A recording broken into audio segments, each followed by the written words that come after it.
She always said it was a gift from God, you know. And I guess it really was. They say that if they'd ask her to paint a particular thing, she'd have to think about it, and maybe 2 or 3 months later she'd decide how it should be done and would paint it. Well, I think it's so interesting. I mean, how she revered that gift. Yeah, well, that's why I said, she said, looked like he gave me this, and God gave me this, her painting and her painting skill. They quote her as saying that when she had an idea for a picture, she just had to get it down. She couldn't rest until she had done. You were telling me about there was a time when Clementine gave you advice about painting. I don't remember telling you that, but I, of course, was not serious the way she was, and did a little. I did some silk screening. That anything new she was interested in, and so she was interested in the silk screening. In fact, painted a picture for me to copy to silk screen. But the advice was that she said to me, "You just have to keep at it," and that, of course, that was her philosophy. You know, that you didn't quit; you just kept after it. Well, and I think, I mean, that is very clear about her life. I mean, the fact that she painted up until right before she died. Yeah. When did you first become aware, personally, of her creative abilities?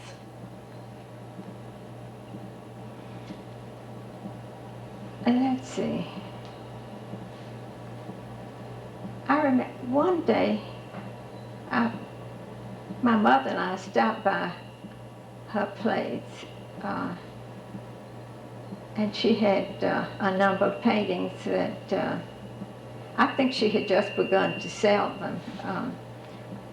I had heard that she hesitated to sell them. She preferred giving them somehow, but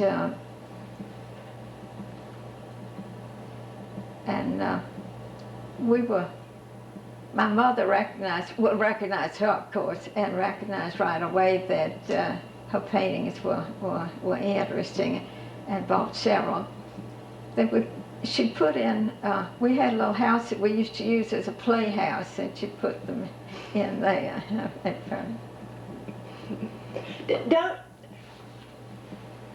Don't you think that it's interesting, I guess, I want you to comment on this, that Melrose was a haven for artists and writers, and some of them of some repute, of great repute. Yeah. But that the person who has received the greatest attention was a servant here.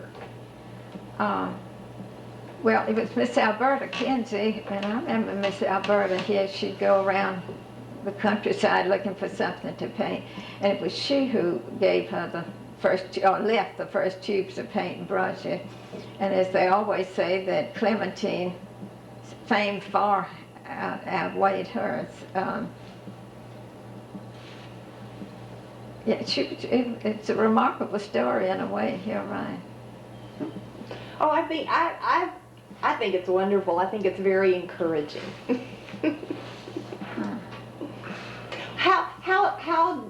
How do local people respond? How did the people who knew her, especially Clementine in her younger years, as she began to be recognized, what were people's response to that?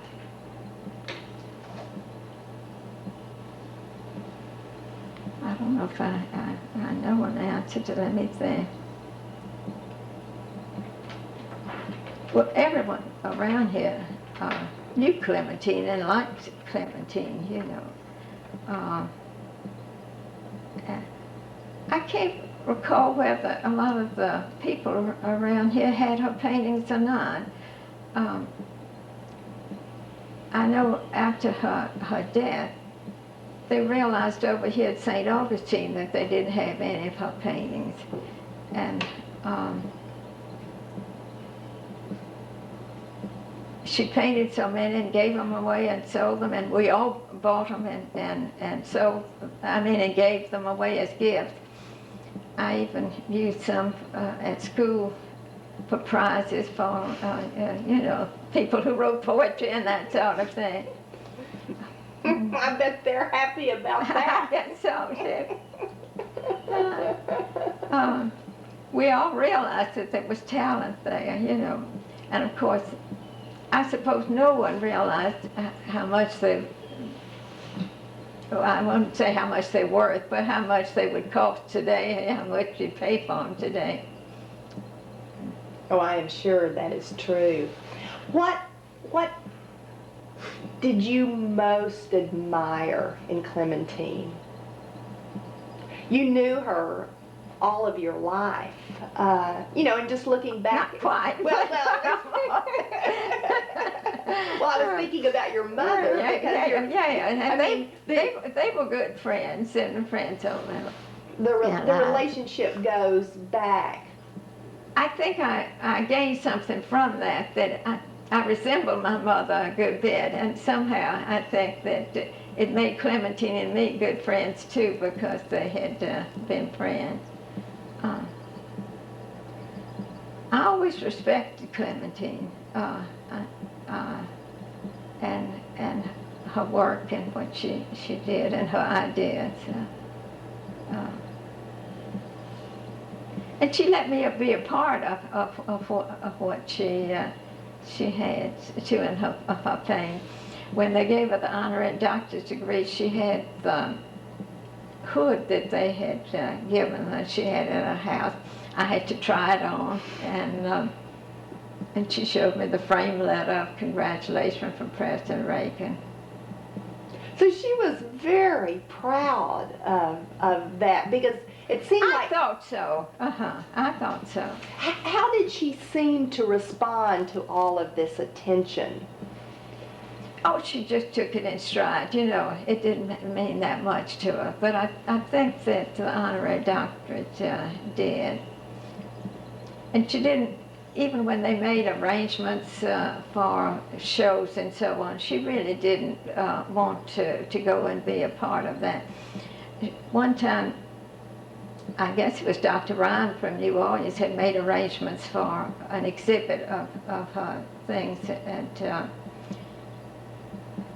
at the museum down there, and he had plans to come up here and drive her down and have a place for her to stay. All the arrangements were made, and I saw her, I guess it was Friday before she was to go on the weekend, and after the weekend I went back on Monday or Tuesday, and I said, well, how was the show, Clementine?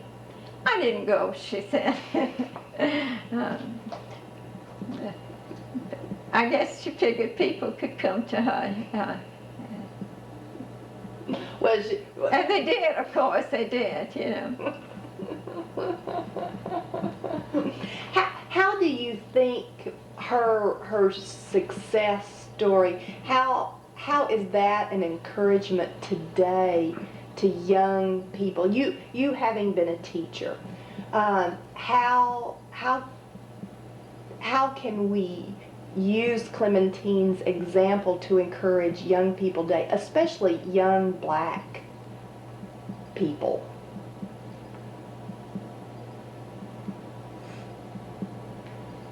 Well, obviously, I guess it's a lesson to them, but not many people would have her spirit and her talent, No, I have to agree. She's one of a kind. Yes. Okay, I think that's, I was trying to think if there was anything else. Why don't you just succinctly tell us a little bit about the history of Melrose? Because again, Marie Therese, I'm sure you're used to from giving a tour, just because I think that's another reason Melrose is so special, and it was such a special environment for Clementine, was the original history. We always say the history of Melrose is a history of a number of remarkable women. And the first one was a black woman named Marie-Therese Cohen, who, while in slavery, had a family of black children and then a family of children mixed French and black. The Frenchman's name was Matoya, and he purchased her, freed her, and eventually all of his and her children, the Matoya children. And we think he helped to get land grants down this way. And these lands were put in the name of her son, Louis Matoya. The Matoyas kept the plantation until before the Civil War, and they lost it, sold at sheriff's sale. And the next remarkable woman was Miss Cammie Henry, who came here just before 1900. And it is remarkable that she realized the potential of this place, that it was interesting, that she restored buildings and had cabins where writers and artists could come and stay. And she encouraged them. Never, as far as I know, charged anyone to stay here, except sometimes she'd tell them they'd have to write a book of 250 pages if they were to stay. And then, of course, our third remarkable woman was Clementine, who worked first on the plantation and then as the cook here, and then, of course, as the artist here. Great. That's fabulous. I know. It's special, you know. Mm-hmm. Did we get that? No, Or go ahead. why don't you repeat that? I said the people around here honored Clementine. They realized that she was special. Why do you think the themes of African American artists seem more connected to ritual and the spiritual realm than their Anglo counterparts? Well, that's a... Oh, and let me... Oh, I can't look down. Well, they won't hear my question, so you need to answer in a complete sentence. So you need to restate. I see. I just want to answer the question, let them guess what it was. Okay, all right. And talk to me. Don't look at the camera. Look at me. Okay. Oh, I start off with an I guess the art of many African American artists is connected to ritual and spiritual, because I think that there's been less of a falling off from that part of our lives than in the Anglo community. I mean, we're very religious, a very spiritual people, and if you know anything at all about traditional African society, that is a trait that is all across the continent, something that is usually thought of in terms of African peoples. And so I think that there is a real connection to that particular part of our African past. Now, you know, I don't know how much of it is subconscious or how much of it is conscious, but I do know that I think it's very interesting that you have artists from all different variety of training, untrained, non-training, who seem to have that same predisposition to dealing with the ritual and spiritual. So that's why I think that we probably do more work in that vein. What is the African ritual connection that you see in Clementine Hunter's work?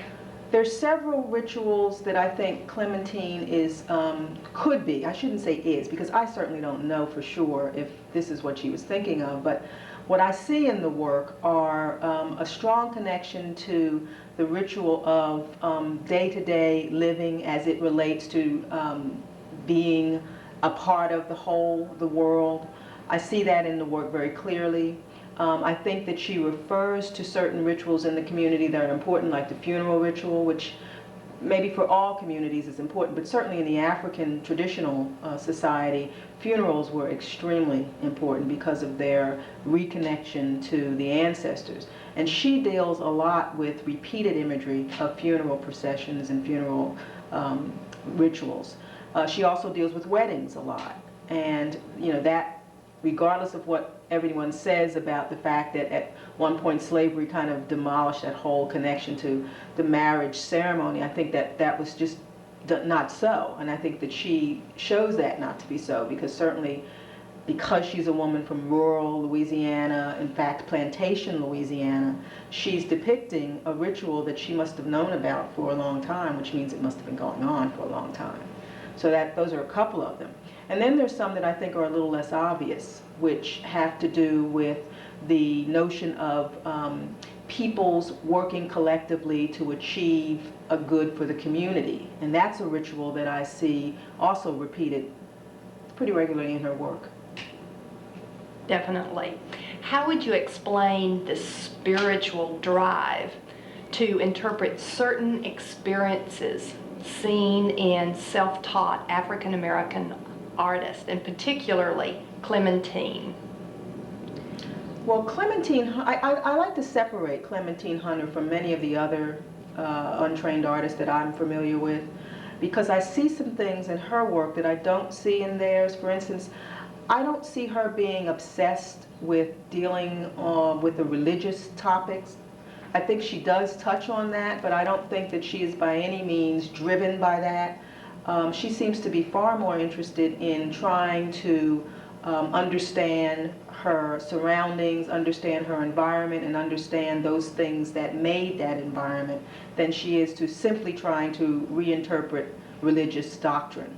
And that, I think, is very atypical of the black untrained artists. I'm not that familiar with the untrained Anglo artists, but I do know that for most of the black ones, they tend to have a pretty intense sort of preoccupation with religious topics.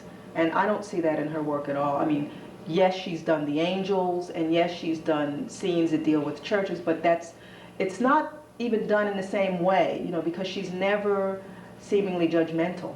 I mean, it's not as though she's showing us that we have to redeem ourselves and there's evil and good. She kind of gives us the religion in the same matter-of-fact way that she gives us the weddings and the funerals. This too is a part of our everyday life, which is to me a very African kind of way of looking at the world. You know, all things link into each other and they're all a part of the whole. And an attitude that all of life is sacred. There's really no difference between secular and sacred. Yeah, I agree. I think she definitely understands that there is good in life, there is bad in life, but all of it is important and all of it is a part of life, and none more important than the other. I think that Clementine is very aware of that kind of continuum that life is, and that you learn from all of it.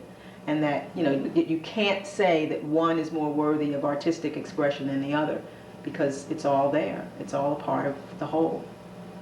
Perfect. I guess I'm hearing your camera.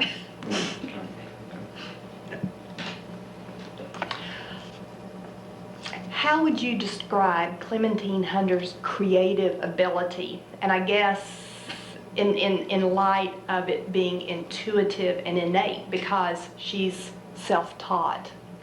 Well, Clementine Hunter's creative ability is probably, I would say, on the par of any, quote, trained artist. I mean, what intrigues me about her work is that she seems to have a real innate sense of design and of texture.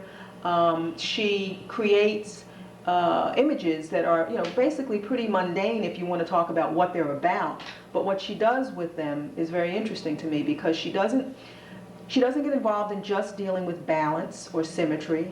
She seems to understand a lot about design, and she doesn't use a wide palette, so she's not trying to dazzle you with color in any way. In fact, her early paintings were really almost minimal color in terms of the palette. But she has a very keen sense of design and texture and pattern, which I think may have something to do with what she saw growing up in terms of, you know, the kinds of things that were around her. But I think more than that, it has something to do with her innate ability to see that kind of pattern in nature and in the images around her. I think it's quite exciting.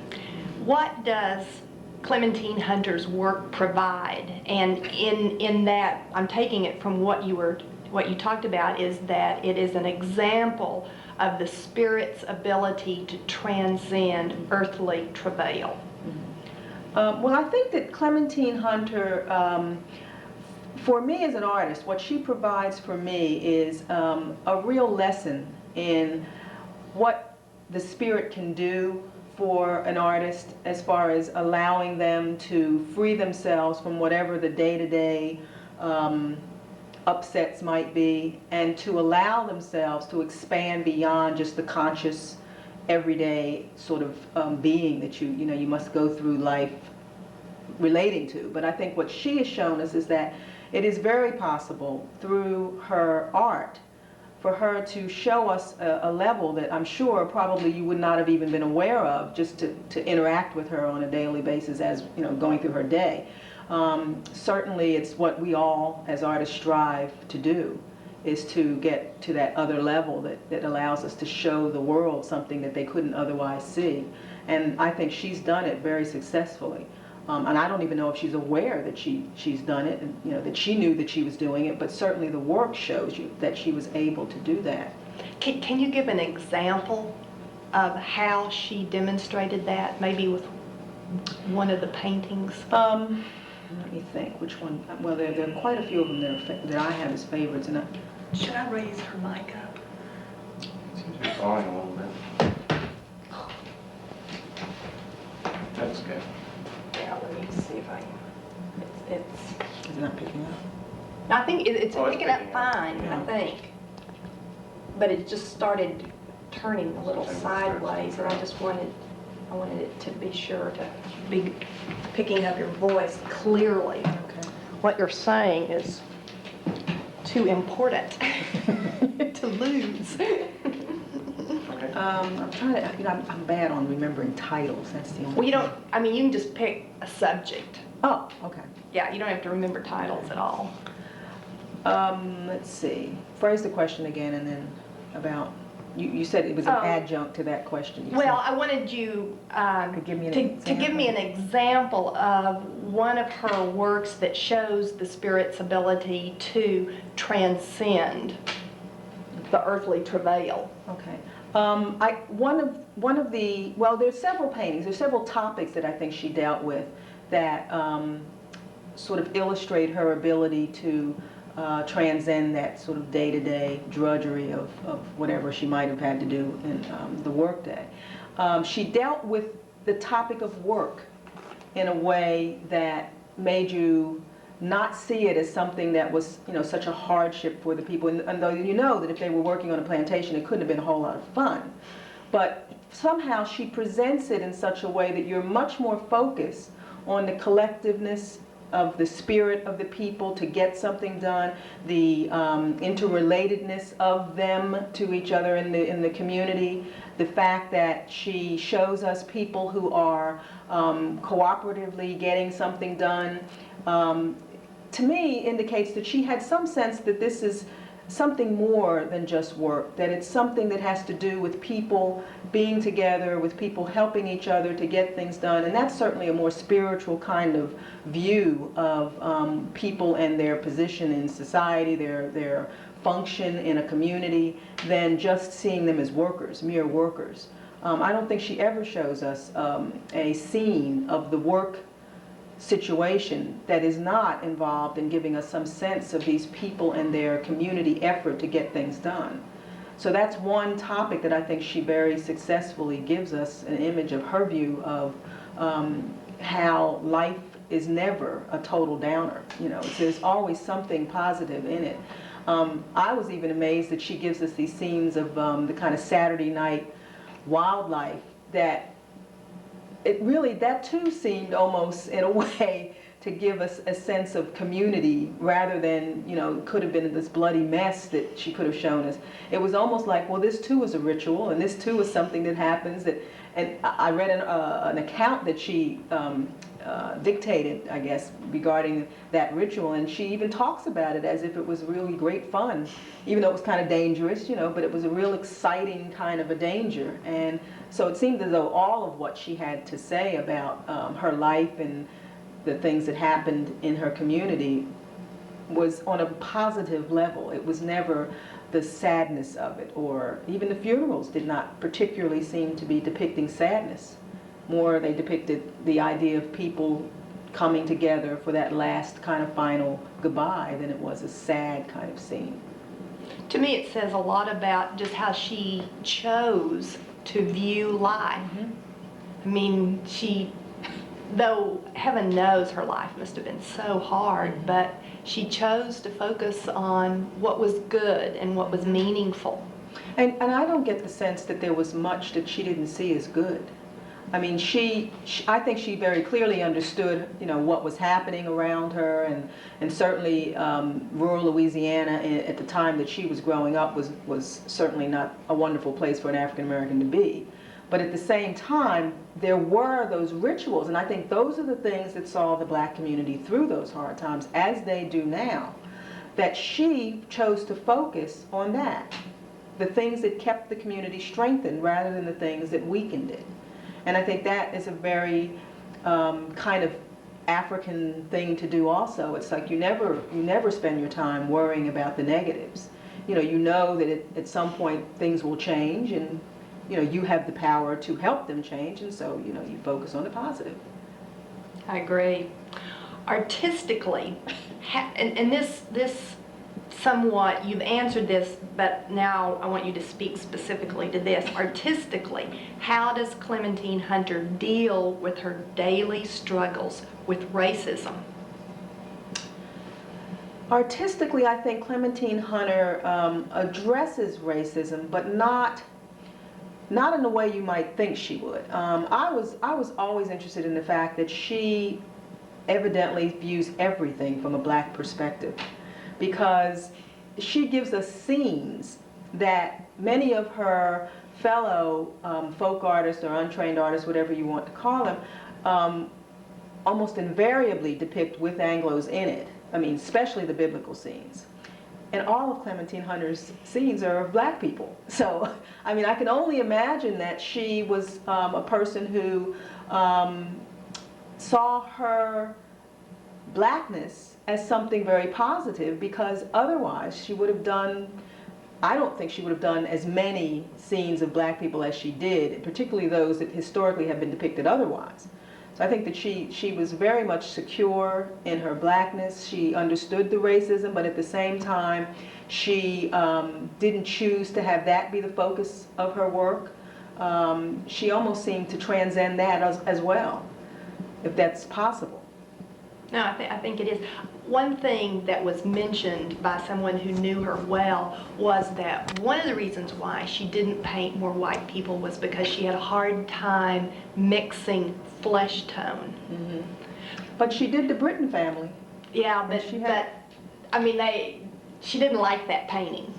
I mean, she called it an ugly thing and said after that she's not going to paint any more white folks. Well, now there might be another level to that, you know. No, there could. But I do agree with you. I mean, I think Clementine, the fact that she was black, she was proud of it, Mm-hmm. and she. Well, see, she's of a generation. I mean, she would have been about the same age as my grandmother. Would have been a little bit younger than her, but not by much. And she was of a generation that had not.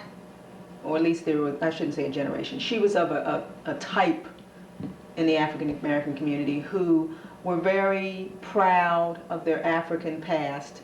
They maybe didn't know a lot about it, but there was certainly no disgrace connected to it. And she was also, I think, because she was in Louisiana, I mean, those of us who are familiar with Louisiana know that that's a whole different world anyway, and that there was far less of the need to deny the reality of who you were in that state than seemingly any other. Well, and in that community as well. Right. There were many structures that they were very proud of, that they knew were African in their origin. There were many craft kinds of items that they knew came from a basic African kind of tradition. So there were things that connected them to Africa in a way that maybe didn't happen in some of the other communities, and I think that she was definitely a part of that group of African Americans who did not need to feel like, somehow blackness was going to be their handicap. Yeah, no, I don't, I mean, if anything, that's what's so encouraging about her story, is that attitude. Visual storytelling, how does this fit into the African American tradition? Well, I think that the whole issue of narrative in the African American tradition is one that we have to really explore a little more, because I think that the oral tradition in Africa that we know very clearly, came over with the slaves and became, mutated into other forms like this, the folk tales that became so popular in the South, as well as the oratory style of many black preachers, embraced that whole notion of the oral tradition being, a very important one. I think that we see that in a lot of other forms of art, but I don't know that we've necessarily looked at it to see how it connects. I see the visual narrative being a visual interpretation of that oral tradition. The idea of storytelling being a very important element in the African American community is something that I think is also evident in visual arts. I think it's evident in dance. It is rare that you will have a black choreographer who will choreograph a piece that doesn't have anything to do with telling a story. And the same is true in much of the music, and I think it's true in visual arts. I just think we haven't explored it as much. Well, I agree. I think, I mean, to me, that's what her work is all about, is definitely telling a story.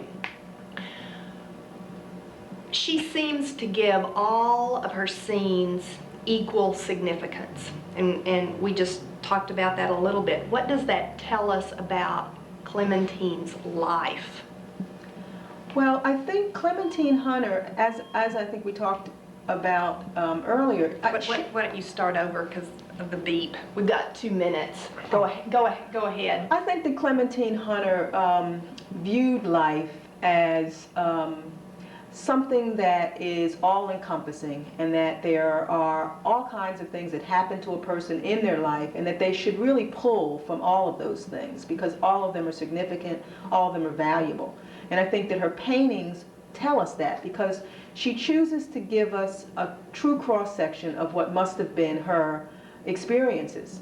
She does not just give us the flowers. She gives us the flowers as well as the scenes of work. She gives us the weddings along with the funerals. She gives us the Saturday night wild nights along with the 2 women playing cards. Something as trivial as sitting down and playing cards becomes a ritual for her to depict. So I think that she's really focused on the fact that life is a total picture, and that you should be able to depict the total picture, with no one part of it being any more significant than the other. It's all significant. It's all worth showing the world, so to speak. Oh, that's quite okay. There's probably something there I can lift. Okay. Let me see. You've answered that one for me. How does her use of repetitious imagery tie her to traditional African artists? And what I wanted you to do is use her funerals as an illustration. I think that Clementine Hunter uses the repetitious image, or the repetition in imagery, I should say. Okay, let's just start that all over again. I think that Clementine Hunter uses repetition in imagery pretty much the same way that traditional African artists use it. And that is as a reminder to the society of the importance of that particular image. In some instances, it's the repetition of a symbol in traditional African art. In others, it's the repetition of a particular figure. But all of it relates to underscoring the importance of that particular symbol and or figure to the society. And I think that in a way what Clementine has done for us is she has given us the important societal practices, the important issues, if you will, of the rural black Louisianan in a way that is very easy for us to read it. I mean, she repeatedly gives us this funeral scene, even though the people may differ, the colors may differ, to some extent the composition differs. She is giving us the same scene over and over again. She does the same thing with the weddings. And so I think what she's doing is she's underscoring this particular ritual in this society just the way that African traditional artists do. So rather than it being a limited repertoire, there is in some way a message. I think there's a definite message that she's giving us. I think she's telling us that these are aspects of the African American community that are very important. And because they are very important, I will show you these over and over again to make sure that you understand how important they are in my life, in the life of the people around me, and for the world to see for most African Americans. So I think that she's very consciously repeating certain, because she doesn't repeat every single, there are certain things that she repeats and there are other things that are singular images. I don't think that's by chance. I think that she is focusing on those images or those rituals that are important in the African American community, and those she repeats over and over again. Those that are more germane to her personal experience, I think maybe we only see once or twice. But I don't think that we are seeing the ones that she's repeating as being just sort of her running out of ideas. I think the woman had plenty of ideas to explore. What about, she seems to repeat cotton picking or work that related to cotton fields a lot. Well, I'm not sure if it's, of course, certainly there were cotton fields there, and so that was the agricultural activity in the area. But I think more than she's depicting cotton fields, I think she's depicting collective work and the kind of communal involvement of the African American community in collective work. Because she does the same thing with the pecan threshing painting.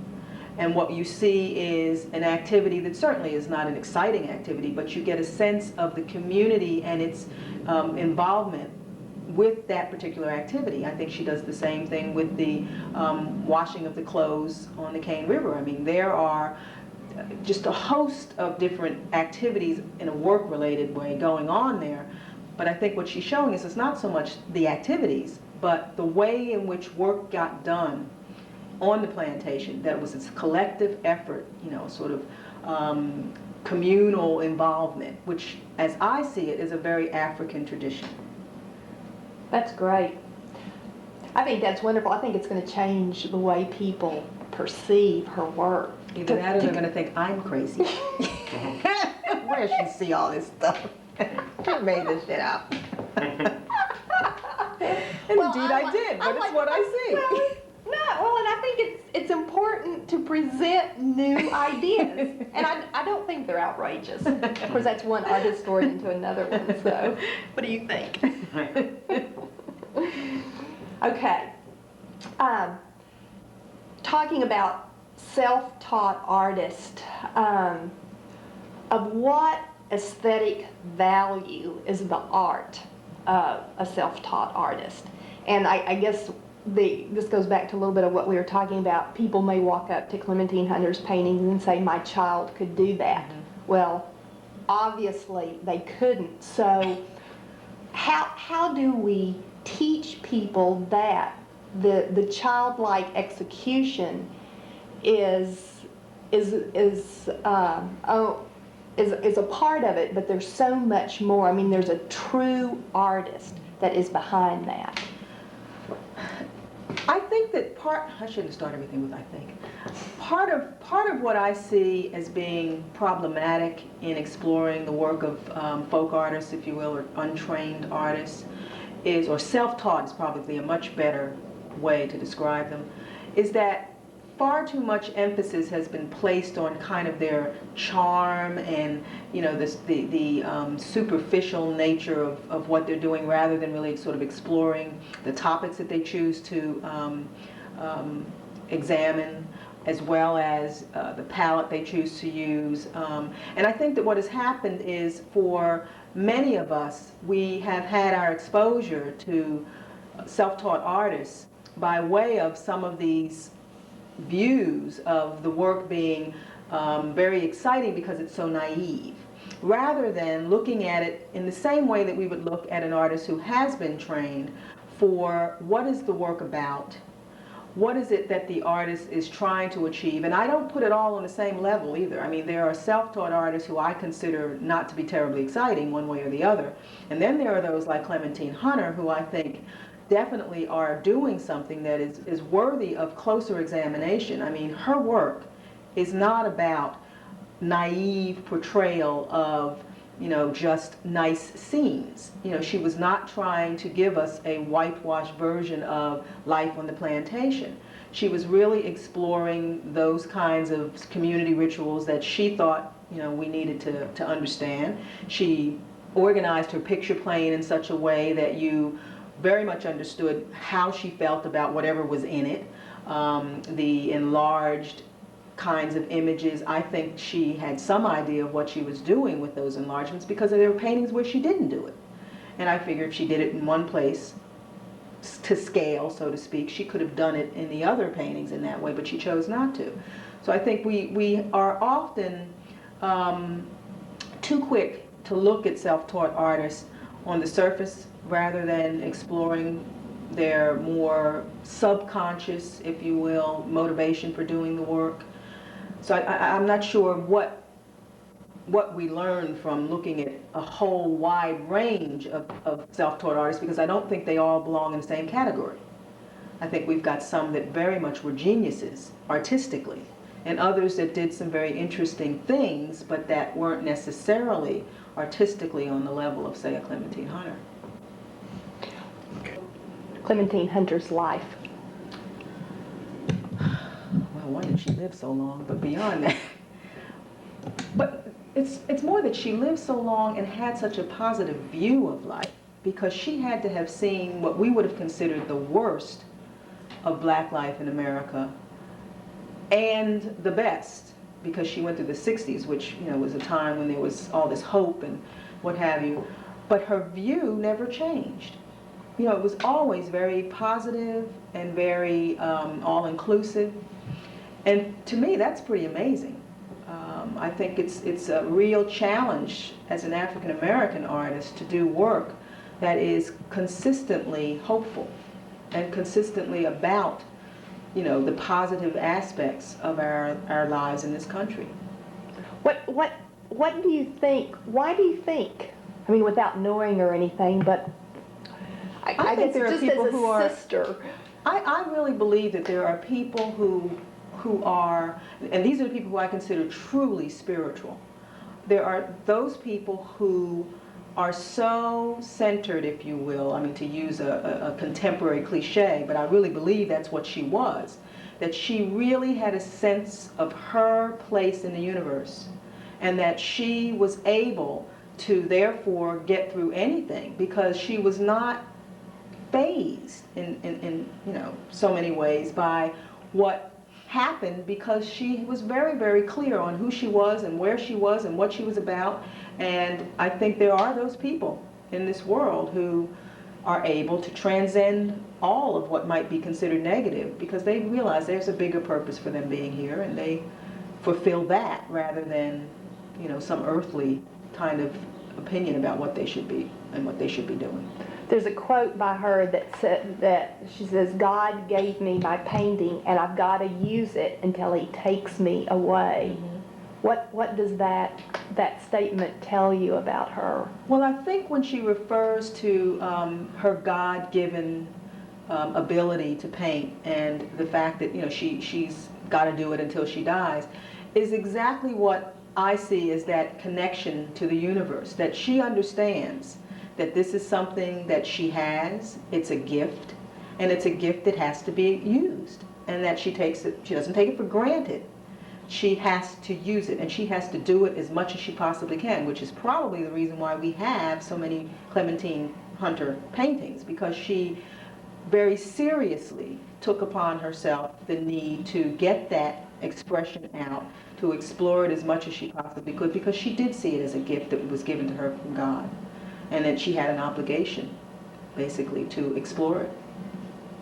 Yeah. Good. I mean, that's